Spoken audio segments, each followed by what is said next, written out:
And shout out to all the people out here rocking. We just got a couple of topics to talk about. I don't even think I put a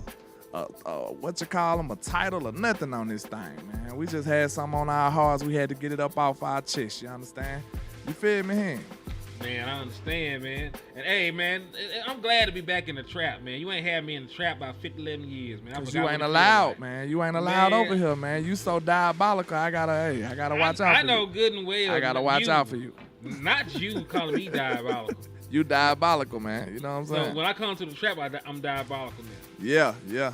Cause you the ops now. You are currently the ops. That's why you down below me. Like you say every day. That's why you down below me, next to the depths of hell where you belong. You know what I'm saying? Oh, that's where you belong. My feelings are hurt. You man. one of them. Damn. You one of them.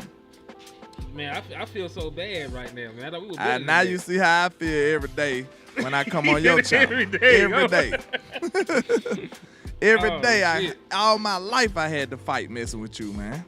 Man, I ain't did nothing. I ain't never said nothing bad about landlord, y'all. What?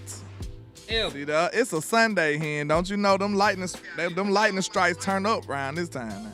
What do you mean? Them lightning strikes gonna turn up now, so you don't want to be lying in front of company now. Don't do that. Man, listen, we be around these folks too much, man. That's family you talk about, man. We ain't got They already know what time it is. They know what's going on, man. But salute to everybody out there in Cowboys Nation. I see my boy John Cofield sliding in. My brother JVB boy in the building. Joe Chinchina, Brandy Mahoney, Himothy in the building. Yeah, everybody in the building rocking out, man. Salute to y'all. And y'all know what to do when you see your independent content creators up here, man. Make sure y'all hit that like button. Make sure y'all hit the share button. Make sure you slap the dog shit out of an Eagles fan. And make sure y'all hit those cash apps or those super chats, man. You know, landlord finna go out there to Oxnard, bring y'all that exclusive content. So make sure y'all get my brother out there, man. Hey, man, them cash apps come in handy right now, man. Cause look, listen, I'm for real though. Cause training count right around the corner. Like, hey, the super chats, they appreciate it too, but that's gonna have to wait till next month. You know how they pay us. They pay us very crazy. But hey, man, if you want to help your boy get out there, man, and have a decent time, be able to be safely giving y'all stuff, you know, that good content. Y'all don't want me in Compton, do you? You know what I'm saying? I might not come back. They're gonna have me in the hotel in Compton trying to cover the Cowboys. And then, you know what I'm saying, I ain't make it back to Alabama. But, yeah, man. Don't do that. Hey, you got to get the what you can afford, Hen. What you can afford. They had hotel for $199. I had to get it for a week. You know what I'm saying? But, nah, for real, though, man. We appreciate all the level of support, man. I will be traveling out there in a few weeks, man. So, hey, if you got it on your heart, if you got it available, man, make sure you show love and support your independent content creators. But, man, let's get into the show, man. Hey, I got a couple of topics that I had to get off, man, because they was getting on my nerves, man. They've been disrespecting our people and our players, and we got to stand on business. Now, before we get too deep into it, make sure y'all double tap the screen. That's the best way to hit the like button these days, just like Instagram. Double tap the screen as you come in. You got to wipe your feet before you walk in the house, man. So double tap that button right there and hit that like button on both channels, man. We finna get it crunk up, get it started. But I don't know if you seen this list. This list right here is the list from the NFL execs, coaches, you know what I'm saying? All kind of real NFL people. This is the ideas of them for real. This ain't just a writer list. This ain't just a player list. This one right here count to me, real talk. This one count. These are your ops. This is a lot of people that's evaluating your talent, and they get paid millions of dollars to do that. So, not to say that they right, but I'll say that I do take this one a little more serious. So let's check it out. And coaches and scouts, and you get the top players at each position. Yes. So in the spotlight for us, for the purposes of right here, right now, NFC quarterbacks. Who are the top 5? Let's do it. I'm going to give you a little tease. I'm not going to give you my top 10 quarterback rankings, but we know the AFC dominates. So I'm going to go NFC and give you a little flavor here, okay? Yeah. Let's start with number 5. Jordan Love out of Green Bay. The ability is massive. 18 touchdowns, 2,000-plus yards in the last 8 games of last season. So the sample size is small, Didn't quite get him to the very top, but people expect him to make that jump a year from now and be the elite of the elite. He's got that kind of ability and that kind of confidence. Let's go to number 4. There he is, Brock Purdy, 17-4 as a starter, already 4 playoff wins in the MVP conversation. Led the league in QBR last year, so one executive put it best. He's not quite good enough or has the ability to be above some of the top guys, but you can't leave him out of there either because of what he's done. So that sort of leaves him at number 4 in the NFC. This is a guy who could still make a major jump. Dak Prescott. We hear the Dak dilemma every year, right? He's consistently very good, but can't quite get over the hump. He had a phenomenal year. He really put up MVP-type numbers, 36 touchdowns last year. When you talk to people around the league, they said part of the lack of playoff success is he just doesn't have that gear that Mahomes and Josh Allen have to, like, lift your team up when they're struggling. He needs support around him.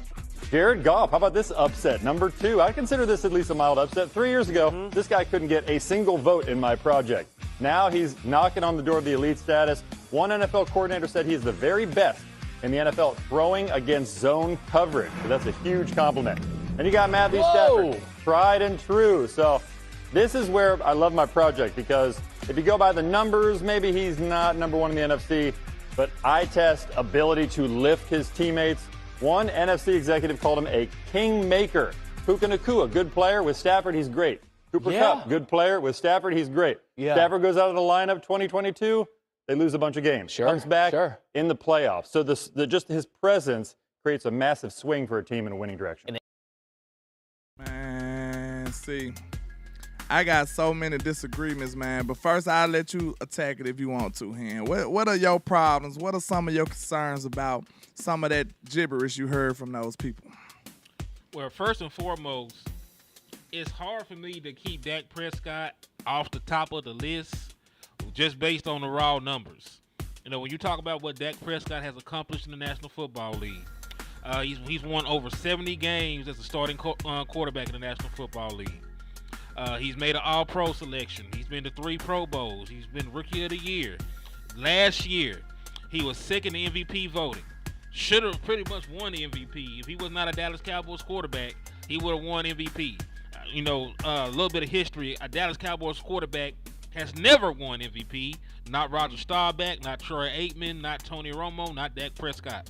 So, that's an award that has eluded even Hall of Fame quarterbacks for the Dallas Cowboys. So, you already know they wasn't trying to let Dak, Young Ryan Dakota be that guy here. That would have been very controversial. You know what I'm saying? I think that would have been crazy, especially when you bring up the fact that you said none of the other great Cowboys ever got that award. And then somebody would be able to say that Dak Prescott got it, a guy who didn't even have a full contract yet, you know what I'm saying, who ain't even did his deal yet. And that would have been crazy. And you see that they prevented everything in their heart to be able to stop that. It felt like to me, because it made no sense to give Lamar Jackson that MVP over Dak Prescott. Made no sense at all. It was just a safe pick. It was let's keep the commotion down. Let's temper everybody down just to get off their chest like that, man. I hate that, because we clearly seen that Dak Prescott deserved to be the NFL's MVP without a doubt. But to me, it was a lot of contradictions in this hand, because okay, you say Matthew Stafford. I get on Matthew Stafford first. But you say this guy has the eye test. You want to know what eye test is? Eye test is preference. Eye test is bias, because everybody looks good. You know what I'm saying? You go watch anybody, a professional NFL quarterback, he's going to look good to you. Now, what you put emphasis on, that's your preferences. That means, he can really spin it. You hear goofy stuff like that from certain players. They love Justin Herbert because guess what? The eye test. It's not about what he actually did. It's not really holding on to nothing tangible. So I don't want to hear about your eye test. That's all goofiness. That's all preference. That's all narrative. I don't want to hear that. You talking about he got the eye test. Okay. Then the kingmaker stuff. Okay, how many receivers that you seen Dak Prescott make? How many tight ends have Dak Prescott made? You see what I'm saying? Then he gave him another. These are the 3 main reasons he said Stafford should be over Dak. Okay. The other reason, he said, hey, when Stafford was out the league, when he was hurt, they lost a lot of games. When he came back, they won a lot of games. He's a difference maker. He's this, he's that. Have we not seen Dak Prescott do that over the years? That's what he's did. He did the exact same things, but they're not counting. And guess what? One of the prime indicators to let me know that it's a lot of bias on this hand. What's that? Think about this. They got Dak Prescott rated number 3, right? Mm-hmm. You got to pay attention. You got to read between the lines. Why most of the stuff that he said about Dak was all negative? All negative. So he didn't have no good stuff in there, sir. But he's still number 3. Make that make sense, man. He told us everything negative about Dak, but he number 3. Yeah, and he got to be positive to be number 3, right? Well, this is one thing I want to add to the conversation at large right now. You notice they even told on themselves when they gave the explanation for Matthew Stafford. They said if you look at the numbers, it wouldn't say that he's number 1. He's not number 1. Yeah, and then they went into the reasons why they circumvented the numbers. And the first thing they said, eye test. Eye test. And remember, like you said, eye test is pretty much a talking point where I don't actually have anything tangible to argue with you about it. So I'm gonna tell you how I feel about this person. I looked at him and I felt this in my heart when I looked at him. I know the numbers and the metrics and everything else don't actually match how I'm feeling, but I know what I saw. I saw what I saw, and that's bad. And that's bad analysis in my opinion. You know what I'm saying? Being dishonest. Yeah, because listen, if I took a test, right, and I made a 50, right, you looked at me and saw me going crazy on the sheet, and you felt in your mind that I made good on the test, like that's just in your mind. You saw something you didn't see. Yeah. Like the test of how I graded out said I made an F.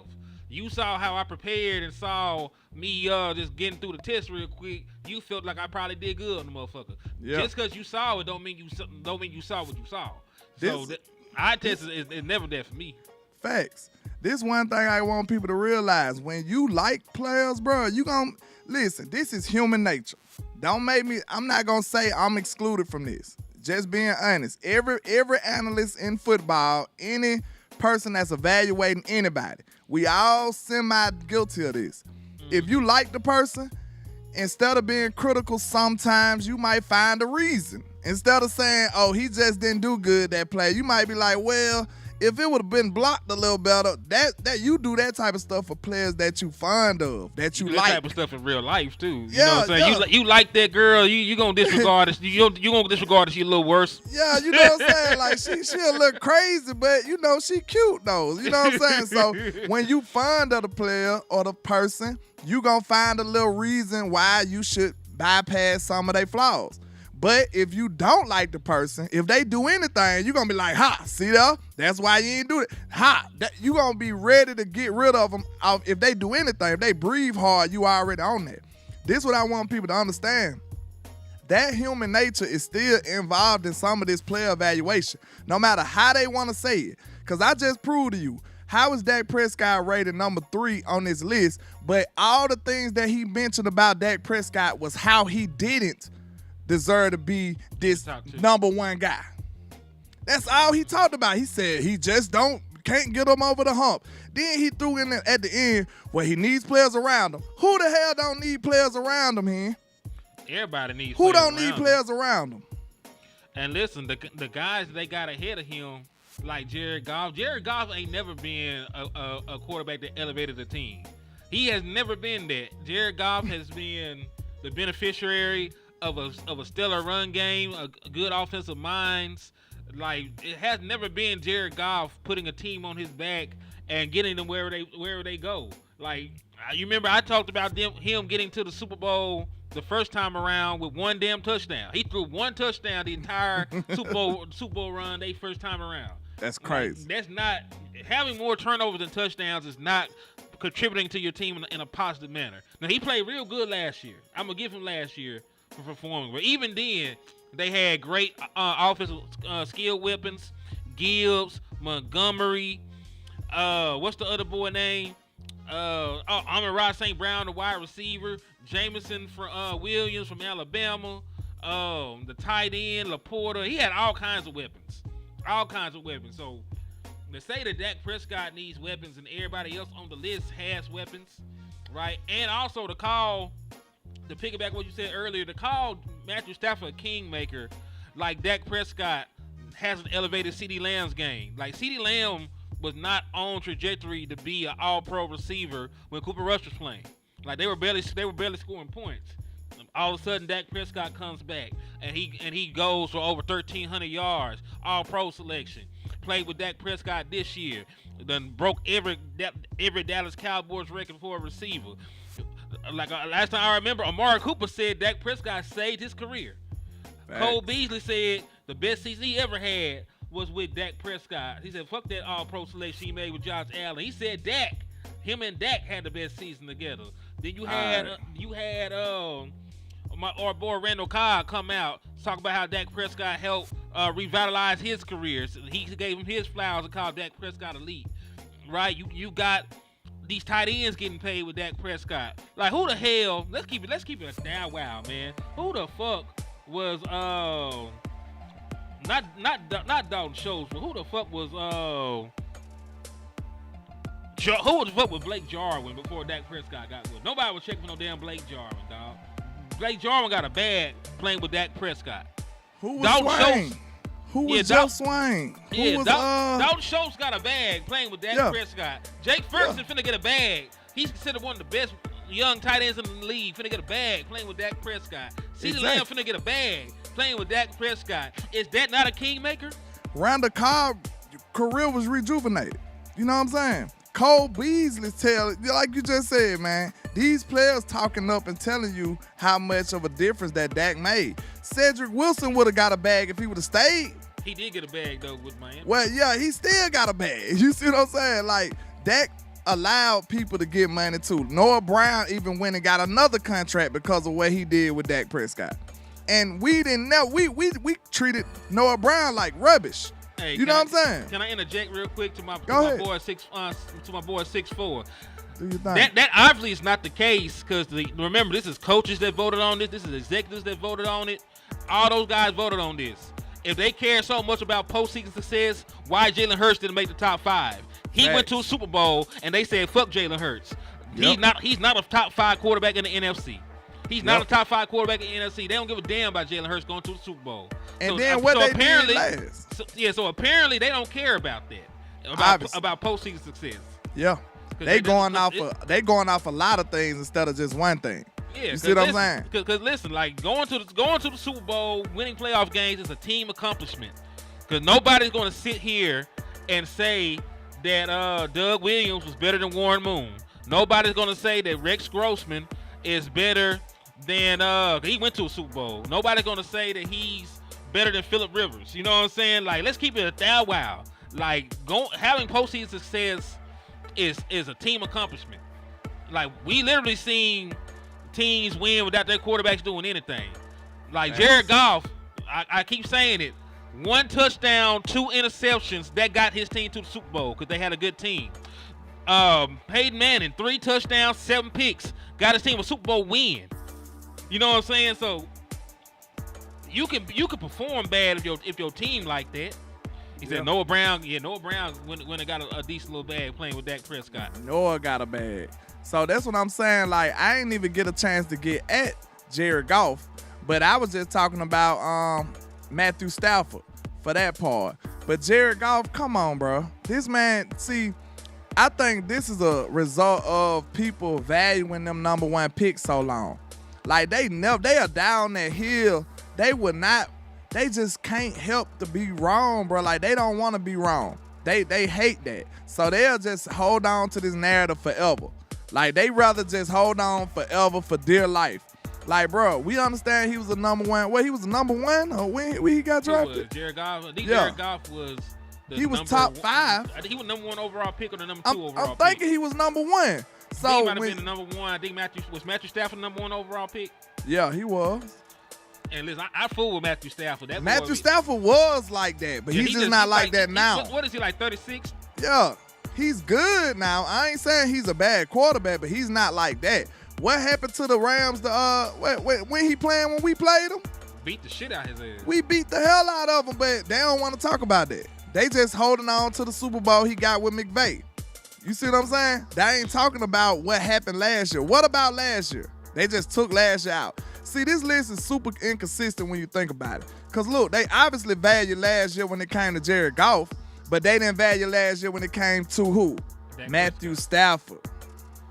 Oh, I'm going to say both. Or Dak Prescott. Facts, yeah. You cannot be second in MVP voting and the guy that won MVP not in the conference. So if he's the best quarterback in the league, right, he won MVP, and the guy that was right behind him should be the second best, right? Yeah. If I'm not in the same conference with him, I'm the best quarterback in my conference. Exactly. Process of elimination, right? Yes, obviously. But they don't want to do that. See, then he said something else that ticked me off. Oh, he don't have the what he said, he don't have that second gear like what he said, like Jared, Mahomes. like Mahomes and Josh Allen. Can I come back up for the Josh Allen thing? Just get him, bro. Get him. Do you know Josh Allen is 5-5 in the playoffs, right? He has 5 wins. Do you know he has only ever beaten a starting quarterback in the playoffs once? He has beaten 4 backup quarterbacks. But when he played the Miami Dolphins, Tua did not play. When he played the Ravens one year, Lamar Jackson did not play. So he played all these other starting quarterbacks. He played Mahomes, has not won. He played Joe Burrow, did not beat him. He played Deshaun Watson, did not beat him. Pittsburgh Steelers had a backup quarterback last year, right? He beat the shit out of them. Went up there and played Patty Ice is a different story. Fumbling the ball, not making throws. You're supposed to make throws. Like, you ain't, like, come on now. Like, they hyped the man up beating 4 backup quarterbacks. If the same thing was for Dak Prescott, if Dak Prescott had that same resume, they would not be saying that he was a good postseason performer. At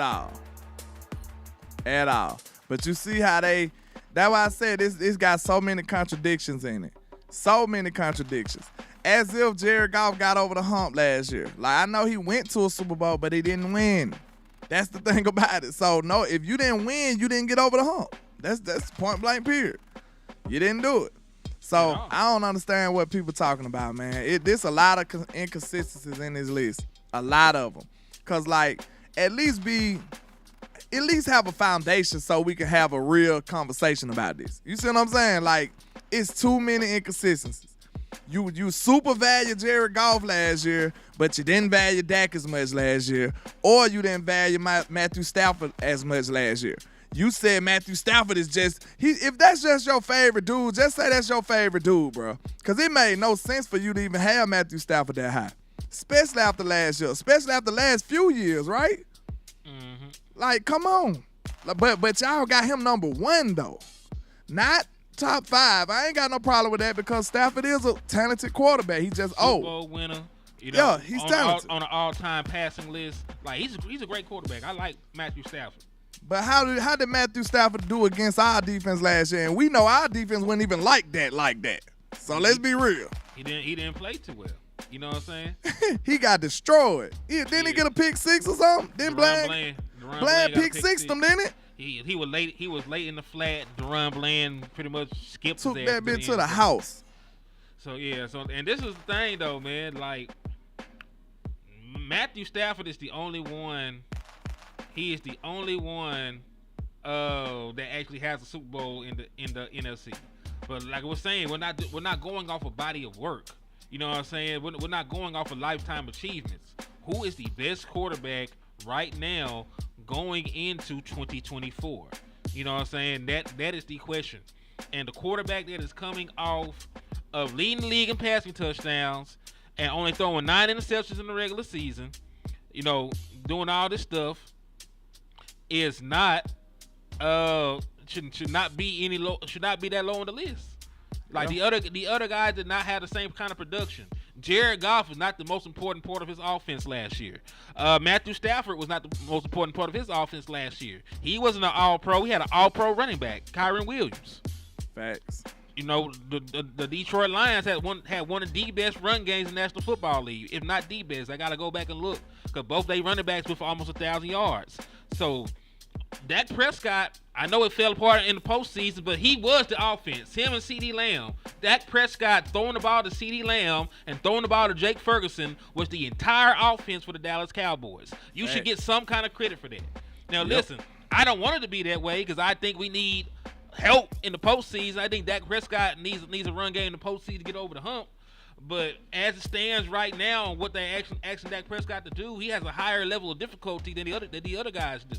Absolutely. Especially, and then he doing it with the front office we got. Exactly. And then with the free agency approach that we got. Like, and the personnel that we got. Like, bro, like I said, last year, if you think about it, something that I'm optimistic about, right? Dak Prescott, his success that he had last year, and we all can agree that he had no run game.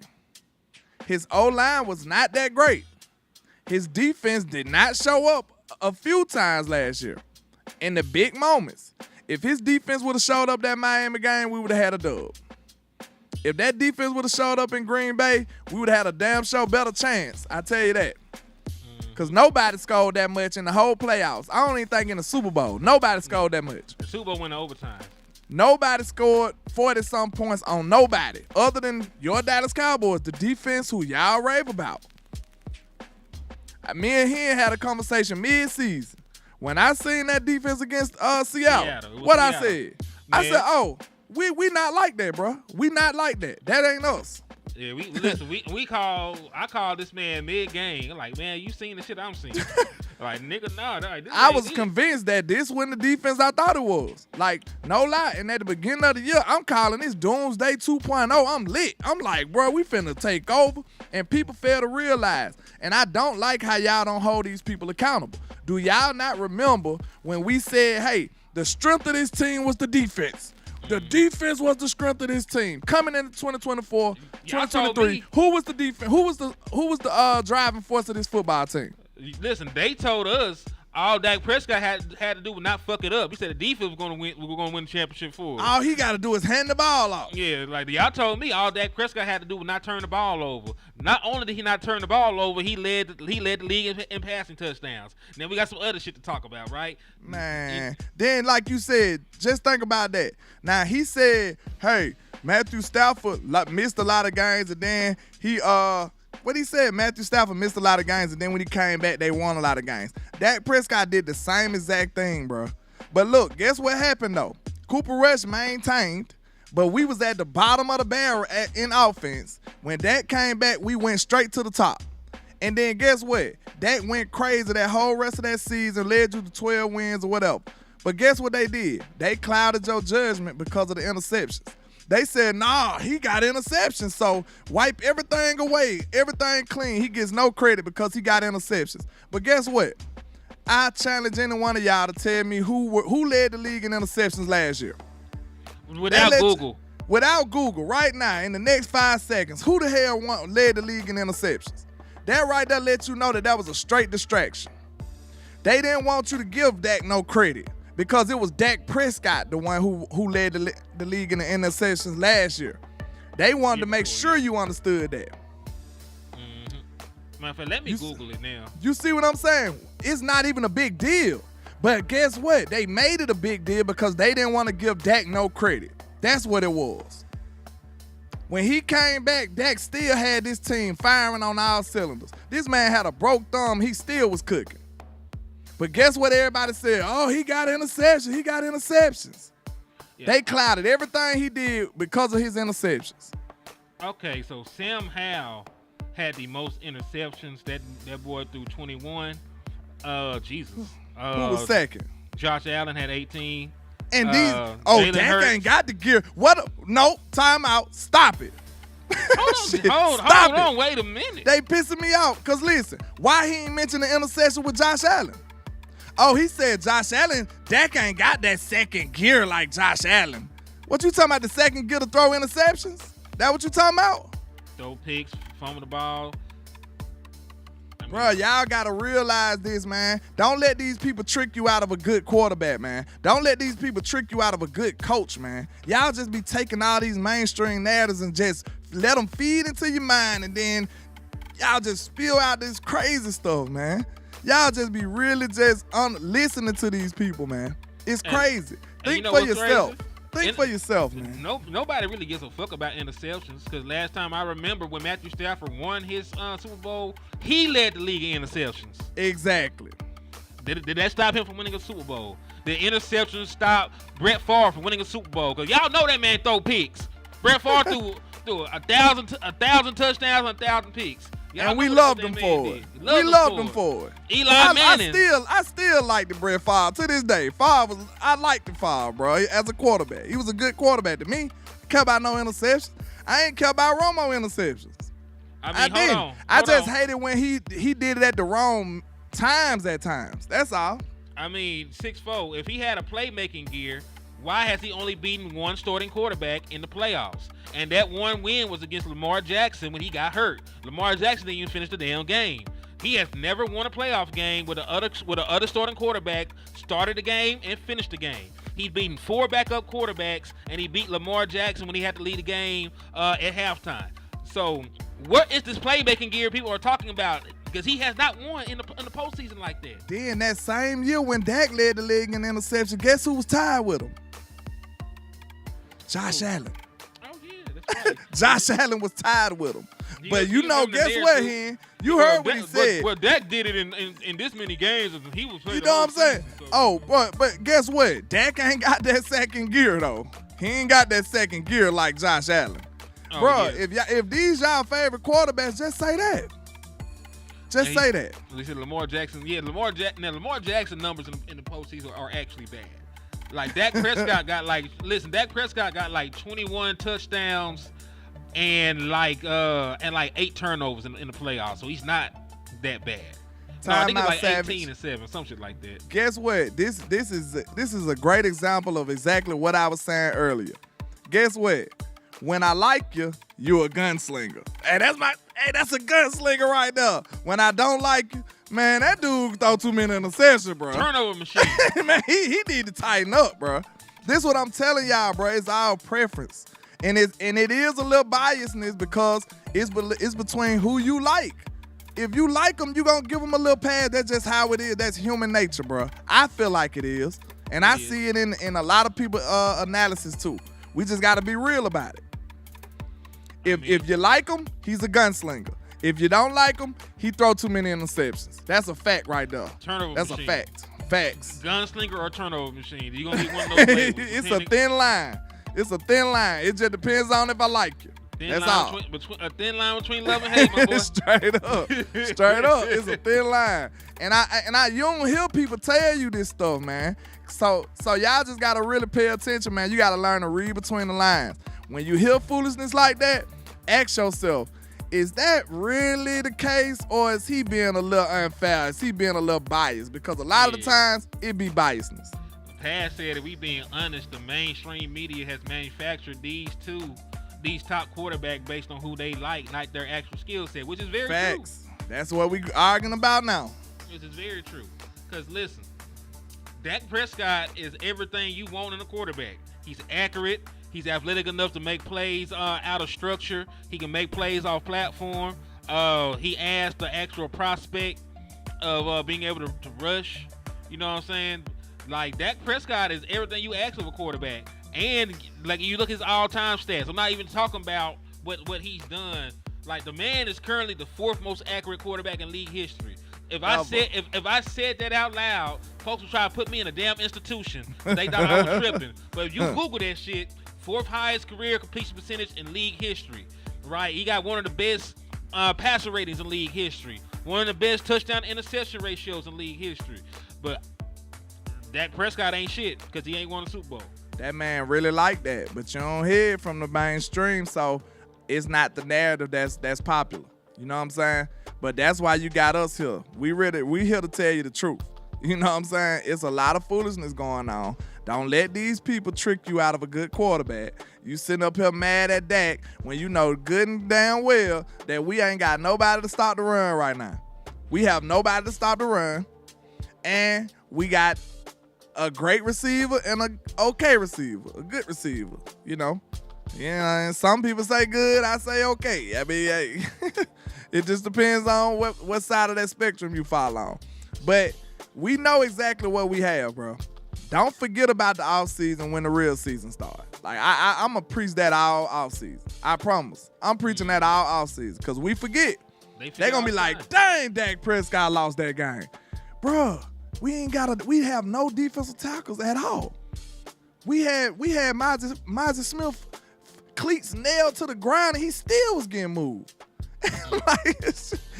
But you want Dak to win the game? Like, don't forget about that. Don't forget you got to injure Miles Smith coming back trying to be your formidable defensive tackle. Don't forget you let Jonathan Hankins walk. Don't forget you got Carlos Davis, somebody you went to school with, being your defensive tackle. Don't forget that. Man, you went to school with him. Don't forget you got the worst rated running back room in the National Football League. Man. So it's all going to be on Dak Prescott offensively. You got to slang that hoe. Don't forget you just replaced 40% of your offensive line. Don't forget that. Oh, hey, with rookies. Don't forget that. Oh, hold on. You're glazing over something. Rookies that have never played that position before. Rookies that's out of position. Yeah. Don't forget that. Now listen, I know that he's a great athlete. That man ain't never played no left tackle before. I love Cooper BB. I was excited when we signed him. He'll be great eventually. He ain't never played center in an actual game. He practiced at center before. He ain't never actually played against no defensive tackle and shit like that. So no. That's all I want people to know. Y'all just gotta realize, don't forget the offseason. That's all I'm saying. When the real season starts, don't forget the offseason. That's all we ask. We already know where we stand at. So I think we beat that dead horse a lot, though. You know what I'm saying? They goofy for the list. They need to relax. And even the points that they tried to make was inconsistent and inaccurate. It was all goofy. But what do you think about our young star? We could change the subject a little bit, but it's the same list, just different player in a different position. What do you think about our young tight end being left off the top 10 tight end list? Mr. Jake Ferguson. Was he a Pro Bowler last year? I think so. I think he was, so he automatically should be in the top 10. Easy peasy. I mean, they're only I think you only get like 6 tight ends to even be. Man, DeQuincy, what's up, my nigga? How you been, my boy? Oh, Lord. What's going on? You missed the Dak conversation. You would have been entertaining for that, but you're too late. Watch it. Argue with me in my comments. He good, man. Hey, don't wild this man up on a Sunday, man. You already know the question already. Don't wild my boy up on a Sunday, man. He programmed the hate. He already know what time it is. That's what, he heard us in his sleep. He came over. They talking good about Dak. Here I come. That's my guy, though. That's my guy, though. I rock with the Quince, man. That's my nigga, man. He keep me on my toes. Yeah, let me see how many tight ends actually make the Pro Bowl. Right. All we saying is they got Jake Ferguson as an honorable mention. How? An honorable mention. He didn't even make the top 10? That's crazy. 2023 Pro Bowl list.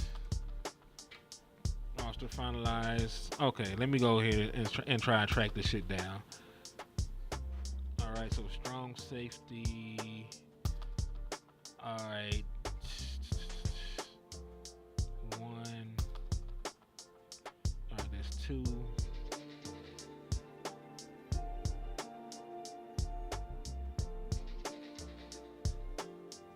Yeah, there's only like 4. There are only like 4 tight ends and then like alternates. So yeah, he should be top 10. I mean, he ain't top with the pack, but this is the thing. Name 10 tight ends better than Jake Ferguson. That would be the litmus test. Name 10 tight ends that are better. Of course, it's gonna be Travis Kelce. Of course, you'll go out there and Kittle. To say Kittle. Laporta. I'll give it to Laporta. So that's 3. Like some people say Njoku. I don't know about all that. Mark Andrews. I'll give Mark Andrews easily. So 4. Yeah. That's 4 right there. I'm not sold on Njoku. So that's 4. They got Evan Ingram over him.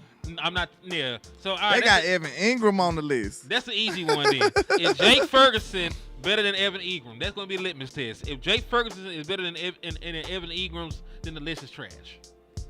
Evan Ingram is on the list. We'll just say that. So that right there tell me everything I need to know. And then Ferguson is an upside guy. That's what's scary. Yeah, like he's not even who he gonna be yet. Hawkinson, I like Hawkinson, but did he have Jake Ferguson production last year though? Let me see. Tight end receiving leaders 2023. All right, let's see who led the NFL in receiving yards by a tight end. Jake Ferguson was 8, so he was top. He automatically in the top 10. So these are the guys that had more receiving yards than him: Kittle, Kelsey, Ingram. So I guess Ingram has to be up there. I did not know Evan Ingram went crazy like this last year. Do you know this nigga had almost 1,000 yards receiving? With Trevor Lawrence. I mean, they missed the playoffs. I mean, but what he did on his other teams though, like he came from the Giants. We talk about listen. We gonna have to talk about going into the 2024 season. Well, if he went crazy, I always thought he was talented, but he just never did nothing. All right, so Evan Ingram, T.J. Hawkinson, Sam Laporta, David Njoku, Trey McBride. Jake Ferguson was 8th. He had 761 yards. Cole Kmet had 719, and then Dalton Kincaid had 673. So production-wise, he was there. Receiving touchdowns, he was. Let me see, where'd my boy go? He disappeared from the list. He ain't got enough touchdowns. Oh wait, wait. He's 7th.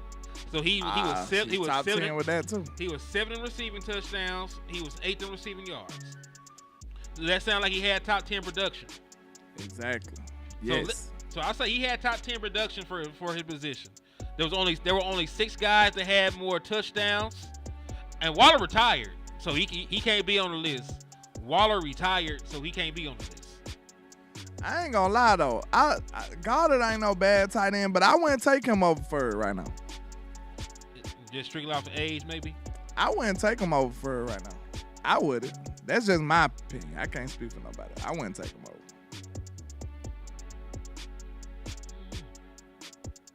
That's a very good conversation to have, though. So let me ask y'all, if I was top 10 in production, how can I not be top 10 in my position straight off of the season where I was top 10 in production?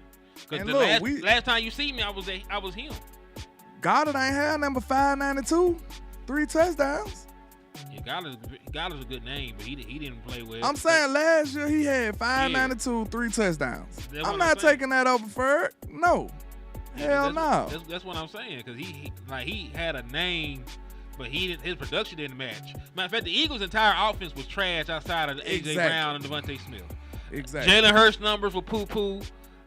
You know what I'm saying? Like everybody else on that team did not perform well, including Dallas Goedert. So you know what you said. Ferg numbers was 7 what? Let me go back and look. I got to toggle back because I was looking. Cause this what I want y'all to understand. Quick, get out of that numbers. Get out of that name brand stuff. Cause that's goofy. I'm finna tell you why. Listen to this. Go ahead. What Ferg numbers were? 761. Okay, outside of 2021, that 761 is better than every year Dallas Goedert ever had. Every other year. Every other year. He had 830 in 2021. Great season. Other than that, none of them other seasons, yardage-wise, is touching what Jake Ferguson did in his second year starting. Give me Ferg all day long. And 6'4", you good, brother. We like that you're adding stuff to the conversation, man. I'm glad that you dropping names. Because I wasn't even thinking about Dallas Goedert. You brought him up, so I'm glad that you actually did. Yeah, because he's on the list too. That was a good one. But I'll take Ferg all day. He said, keep Ferg. He showed me a lot in the Green Bay playoff game. He didn't stop fighting. Gained a lot of my respect. Real talk. He was out there thugging. Man, I don't think nobody talking about that. Give me Ferg all day. This man got one season that's better than what Ferg did in his second. They did Ferg bad. So let me ask you a question. We sitting here campaigning. And listen, we got to be fair, right? We're sitting here campaigning saying that Jake Ferguson should be a top 10 tight end, right? Mm-hmm. You know he gonna be up for a contract after this season. So I want y'all to keep that same energy when it's time to properly enumerate him. We don't pay tight ends. Shit. We gonna franchise tag his ass. This Dallas, baby. I don't agree with it, but I'm just telling you what they gonna do. I mean, listen, you got too many people that are gonna be free agents at the same time to just say you're gonna tag Jake Ferguson, or you gonna tag Jake Ferguson, or you gonna tag DeRon Bland. Exactly. This finna get interesting. Yeah, that's what I'm saying, dog. Cause like we got 31 this year, but you know it's coming down the line. Cause after this season, technically, you know, Ferg and them other boys will be on 1-year deals. You got to get something done with them. True. So not this off season that's gonna be over with, but next off season gonna be crazy. It's gonna be crazy. Who the last damn tight end we paid? Nobody. We don't pay tight ends, bro. Oh, this Jarwin is the last one we paid. Oh, and look how that turned out. That's why we don't pay him no more. Probably so. Shit. Bro, I don't know. I think Jake will break that trend, though. I think Jake will break that trend. Because he gon' but what if he go crazy? I mean, then we gonna be in the listen, you know Dallas don't like paying for nice things. Now if he be okay, then all right. Listen, but if he go out here and ball out of control, if he's an all-pro, Dak gonna slap the fuck out them folks if he don't resign him. You know Dak Prescott loves tight ends. Man, this man finna be an all-pro, and they ain't gonna want to pay him. I said you tag Schultz, and listen, you gave Schultz a lot of money on a 1-year deal. I think, to be honest, if Dak Prescott hadn't gotten hurt and Dalton Schultz hadn't gotten hurt, and he had lived up to that franchise tag the last year he was here, they probably would have gave him a contract. Yeah, Derwin. Yeah, I'm talking like after Witt though. Everybody know we paid Witt. I'm talking about after Witt. We ain't paid no tight ends. And how many years have that been? Jordan got paid in what, 2020? Yeah. So about 4 years. So you actually gave a contract extension. Cause I'm not gonna count that franchise tag shit. Yeah, so we don't really pay him, y'all. We just don't. Which is sad, stupid, and goofy. We don't pay tight ends no more. He said, y'all, Dalton Kincaid been playing well though. I ain't gonna take nothing from the young man. Yeah, he did. He said they did offer Dalton a contract, allegedly. Like, hey, I don't know. They report a lot of shit. You remember they reported that Dak Prescott was offered a contract. He said, "Man, them folks ain't never talked to my folks. Them folks ain't asked me a damn thing. Them people ain't talked to my people." But I will say this: it was reported that they offered him a contract, but they do this with everybody. You know, there's a report out there that CeeDee Lamb turned down some money. If you go Google it, CeeDee Lamb ain't talked to them folks yet. That's all I'm saying. Like, stuff get reported all the time, and I don't know how valid it is. Because even if you're at a big, whatchamacallit, you know what I'm saying, we'll never really know if a contract was offered or not until the player speaks on it. You know what I'm saying? Yeah. Just like we never knew that Bobby Wagner was trying to come to Dallas until he told us, like, hey man, I tried to get there and they didn't want me. Like, that came out the player's mouth. So, you know, I gotta listen to. We need to see if we can get Dalton Schultz on the podcast. I want to ask him personally. Yeah. Hey, we interview former Dallas Cowboys all the time, man. So he's still in Texas. Yeah, he's still in Texas. But you know, he's still in Texas. Steve Sumter said, "Can you please pray for me? We gonna pray for you, man. Send prayers up to Mr. Steve." Yeah, also a free agent too, man. Y'all say prayers for that boy Steve, though. Prayers up to you, man. Hope everything goes well, goes your way, sir. Yeah, Blake got paid and got hurt. Yeah. Dalton Schultz got franchise tag. Then signed a 1-year deal. Then got an extension. He played a long game. But hey, remember all the people that said that Dalton Schultz couldn't play in the West Coast offense, and then he went over there and went crazy in the West Coast offense. Facts. I'm just saying. Now look, okay, this will be the last thing we talk about because we almost rounding off our hour. So make sure y'all show some love and support, man. Once again, I gotta get these little promos or whatever. But hey, man, double tap the screen. That's how you hit the like button now. Double tap the screen just like Instagram. Bam, that's a like. Make sure y'all help us get the likes up, man. The likes looking very bad right now. So hey, man, help us catch up with the likes real quick. And we finna get into this last topic real smooth. But yeah, man. So okay, I'm thinking you already know I'm dissatisfied with the wide receiver. You know what I'm saying, with the weapons that we have. But do you think we never counted the tight ends like that in the equation? But we know they there. We know they there though. So do you think with John Stevens Jr. coming off of injury, do you think he can help supplement some of that lack of wide receiver production? No. I hate the run game can't do it because I ain't confident in the run game doing it. No. Because you know why? Somebody said dry ass dreads. Wow. I bet my hair longer than your mama's. I bet money on that. Now you know his mama puts her hair longer than your dreads, man. She been that's wrapping her that shit underarm around. hair, her nose hair. That's what that is. Yeah, you know she been braiding that coochie hair since she was in middle school. That she got a motherfucking meal.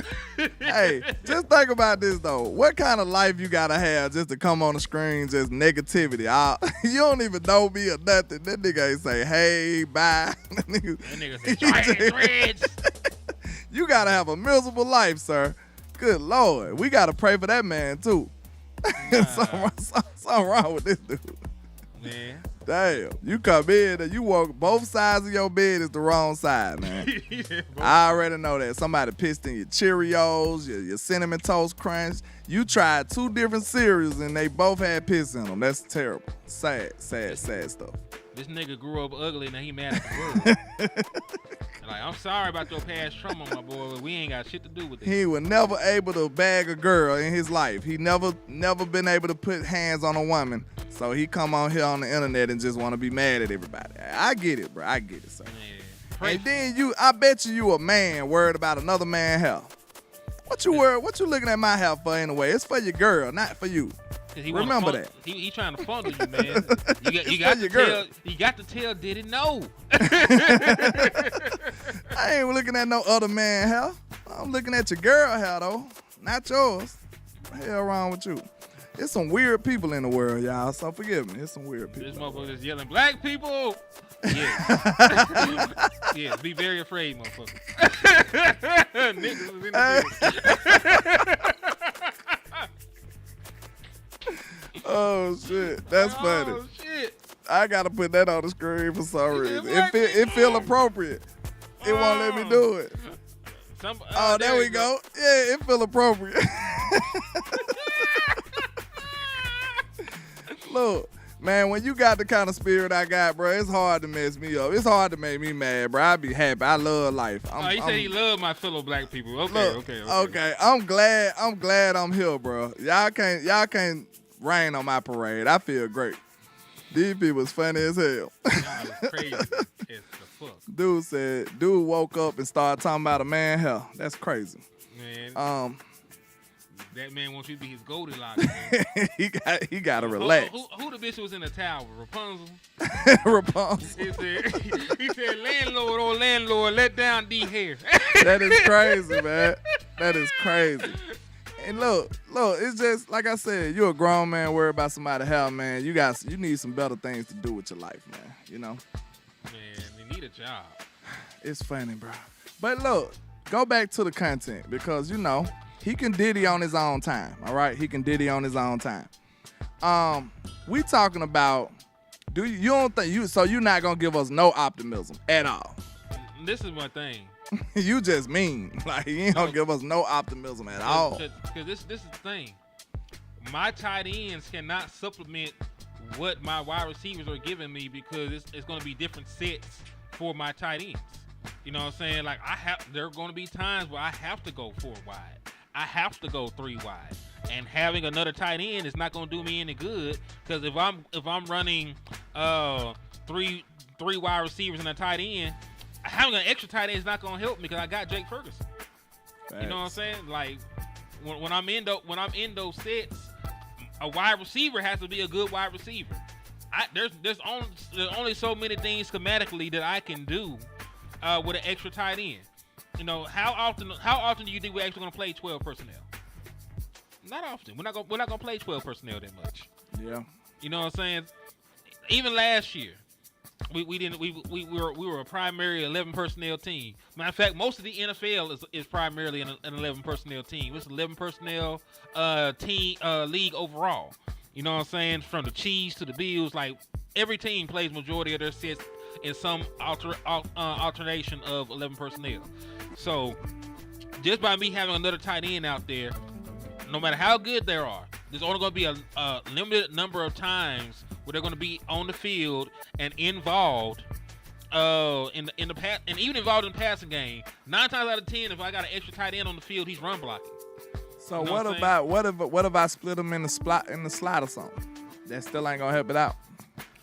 No, because this is the thing. Who are you going to take off the field so that he can go out there? You asking me that? You know, and listen. You asking me that? He's still not going. And I hate to tell you this, he's still not going to be better than Brandon Cooks. Don't do that. He's not. I hate to tell you that. Cause listen, you are the one that need you're listen. The bias stuff we were just talking about is seeking into your soul. Cause it happens. Listen, I know it does. Cause I want you to remember, a tight end that has never played in the NFL coming off an injury is not going to be more productive than a veteran wide receiver playing his second year with an all-pro quarterback in this system. Yeah, of course. I don't have to hear that. But listen, wait a minute. Wait. Let me finish my train of thought, and I'll let go you ahead. Go ahead. I know I've been long-witted, but I had to get all these points out the way. Because I'm just going ahead and tearing down all your dreams at one time. So I see. So I ain't got to come back to it. So, yeah, man. So, it's not going to happen. You make your team worse relying on somebody like that to come on the field and be a playmaker for you. You know what I'm saying? Then we also got to wonder if politics play a part in it, because there's a guy that was a second-round pick last year that still is on the team that still is probably going to get another opportunity. So listen, you cannot rely on the tight end position. You don't know how politics are going to play in it. The guy that probably deserves to get the tight end number 2 role is coming off an injury, has not played in the league yet. Bro. And from a personnel and a schematical standpoint, we're not going to play a lot of 12 personnel anyway for him to be on the field, nor will he be that high in the play progression to even matter. Because play progression is going to be what? CeeDee Lamb, Jake Ferguson, then Brandon Cooks, or CeeDee Lamb, Brandon Cooks, Jake Ferguson. Like, those are going to be the 3, right? And you might have some plays drawn up for Devontae Turpin on a deep ball or something when he's the number 1 option in the first read, because you do got specialty plays. They're not going to draw up a play for John Stevens.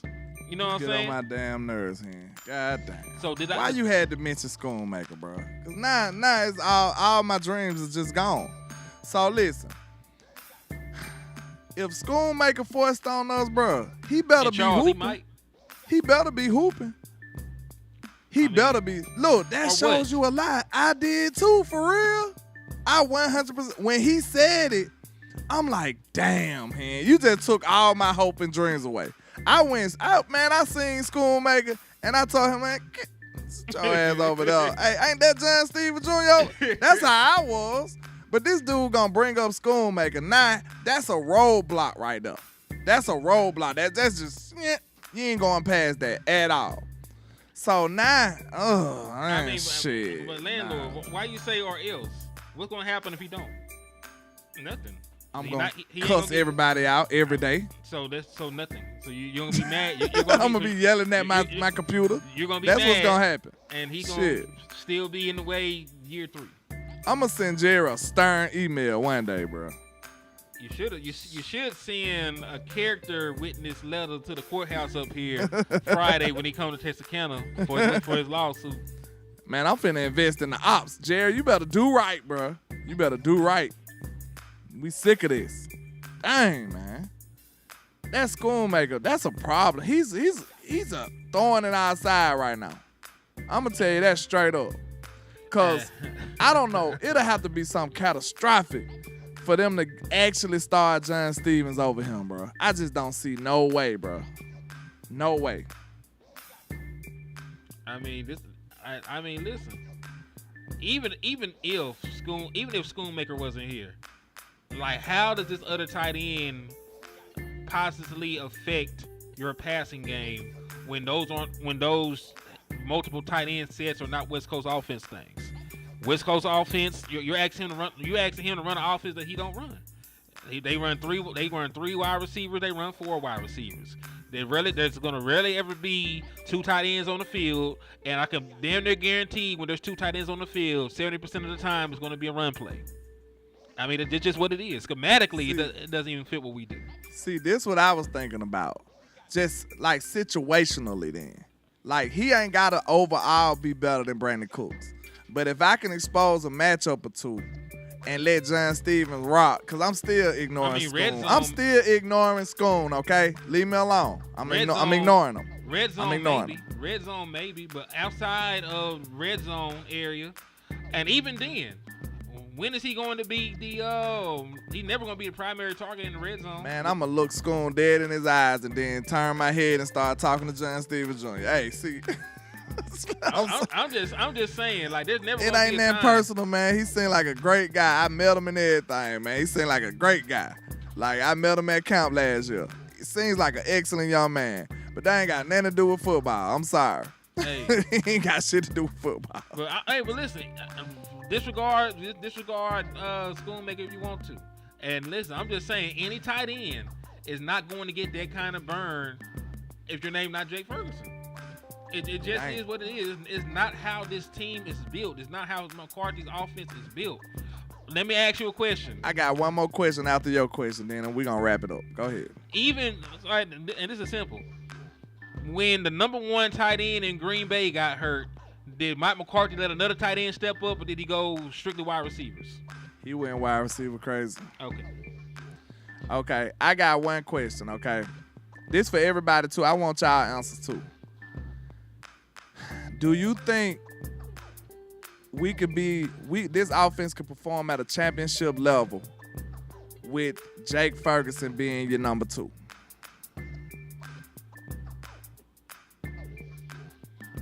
With Jake Ferguson being my number 2 option? Your number 2 option, yes. We did it last year.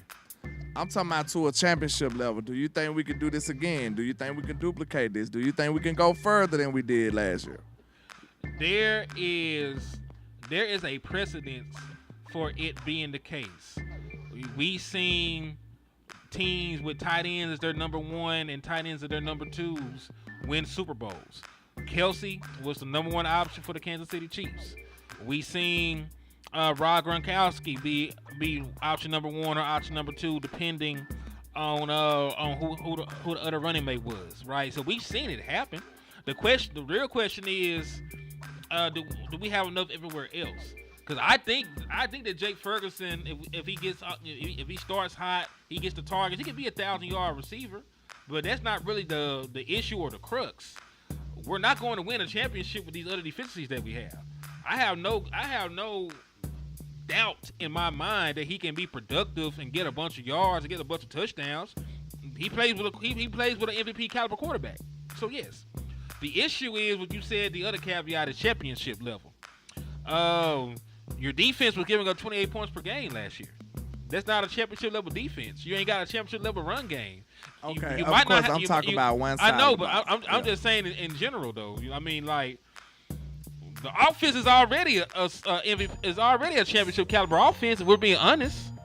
You got probably one of the. Give you that. You probably got one of the best. I mean, outside the run game, I'm talking about like the passing game. Like you got a championship level passing game. You ain't got a championship level run game, right? So that's not the issue. It's a good one. It's a good. Go ahead. I want to hear it. Are we as good as we was last year? No. So you can't even count all the stuff you said. Then a lot of it. No, because I already said we don't have the run game. We don't have the run defense. So I need that answer. I need them answers from y'all too. Are we as good as we was last year on offense? Hell no. So hey, that's concerning. We was damn good now. We was good, but we're not as good. And now we need these players the few players that we got, we need them to play even better. If they don't take steps forward, we won't be as good. Because we already down in personnel. We need them to play better than they played last year. We need Jake Ferguson to be 1,000-yard tight end. We need Brandon Cooks to be 1,000-yard receiver somehow, some way. We need him to be better. Close to it, yeah. Yeah, we need him to be if Brandon Cooks was around 800 yards, bro, I wouldn't have nothing to say. Because he had the touchdown production. I give him that. But if he was around like 800 yards and be a consistent threat on a day, like on a game-to-game basis, I wouldn't have no problem. I just need a consistent number 2. I need my number 2 to be able to win one-on-one coverage against man-to-man. I need him to be able to do that. Because we know that the good defenses are going to double CeeDee Lamb. They going to be like, hey, Jake, beat us. That's what happened in the Green Bay game. But hey, Jake was trying to beat. He tried, but he couldn't do it. You see what I'm saying? But if you a defensive coordinator, you know you're gonna have to give up something. And the defensive coordinator like, if I'm gonna give up anything, I'd rather give up Jake Ferguson. Let Jake Ferguson cook, double CeeDee Lamb, and man up Brandon Cooks. And if you beat me like that, I'm gonna walk to the middle of the field and shake your hand and say good game. That's what their game plan was. Hey, you know what's crazy? We might be the only team in the NFL that actually get UFL players and think like, man, one of these motherfuckers finna go crazy. They finna go off. Yeah, you got a good track record right now. You got something to, you know what I'm saying? You got some tangible evidence to go off of. I just told them all that, and somebody said, I think Dak is the problem. We talking for no reason, man. It's like we've been in an hour in, man. We might as well wrap it up now. He just got here. But this is I'm gonna ask y'all this question though, man.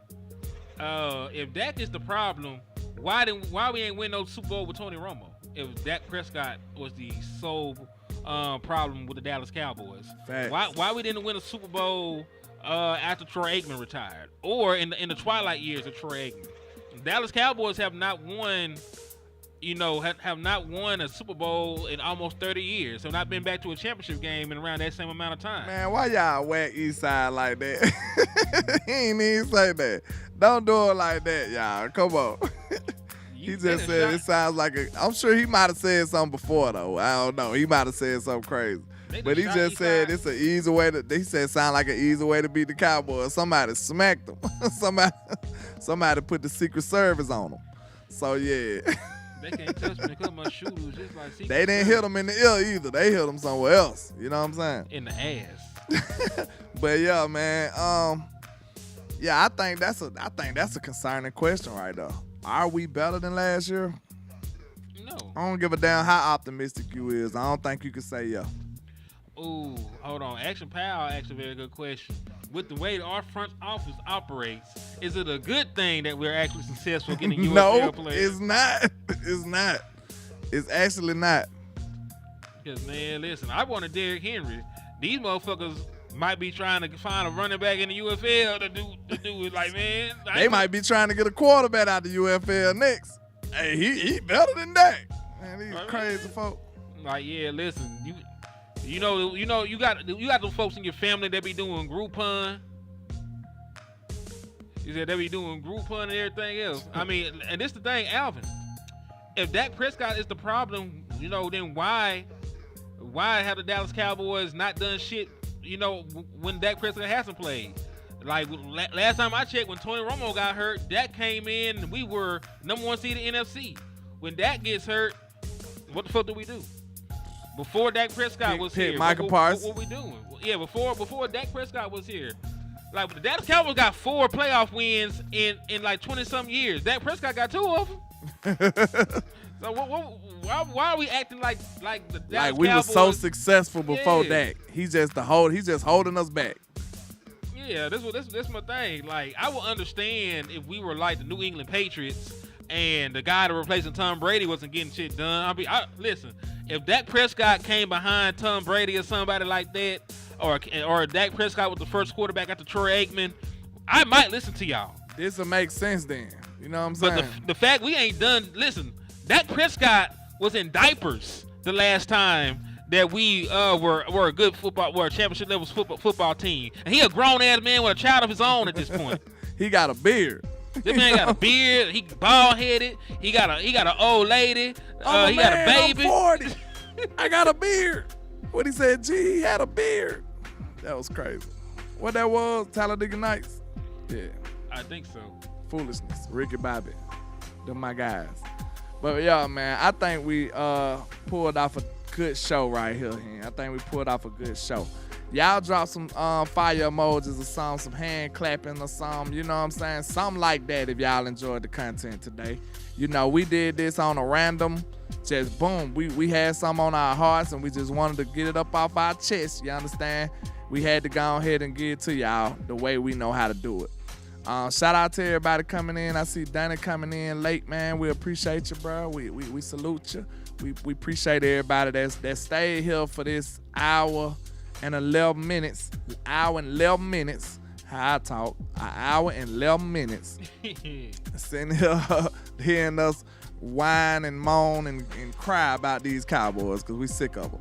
But we appreciate all the love and support. Y'all make sure y'all hit that like and share for the squad. It will not charge a card. Double tap on the screen before you leave on both channels, man. We appreciate y'all. Double tap the screen. Please don't forget, the likes are not looking that great.